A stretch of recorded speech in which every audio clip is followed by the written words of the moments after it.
आमे जो गोटे बड़ स्वप्न देखीलु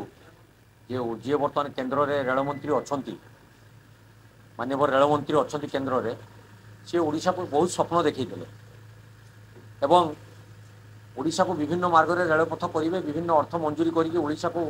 रेल विभाग को बहुत डेवलपमेंट करेंगे जो मानसिकता नहीं जो कथा आपको स्वप्न देखते आज बाटबणा हो जाए जो व्यवस्था से सृष्टि क्वालिटी को जो डिविजन उठे नापी व्यवस्था करशावासी गोटे प्रतारणा से प्रतारण से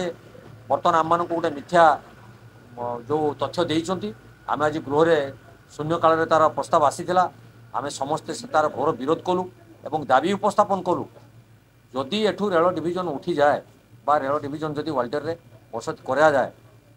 तो आमर ये 10,000 लोकंर जीवन जीविका उपरे गोटे प्रश्नवाची सृष्टि हम आम ओडिशार बहुत क्षति हम एवं जो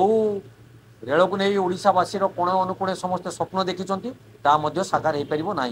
तेणु से बाबद आज शून्य काल प्रस्ताव बना सरकार को सचेतन कर ये हूँ डबल इंजिन सरकार बर्तमान एठिकार सरकार नीरव दस्ता न साजी डबल इंजिन कहूबा जो केन्द्र सरकार अच्छा पाखे दाबी उपस्थापन कर ओडिशा को किपरि भावे रेल विभाग को उन्नतीकरण कर ध्यान देवा दरकार अच्छे।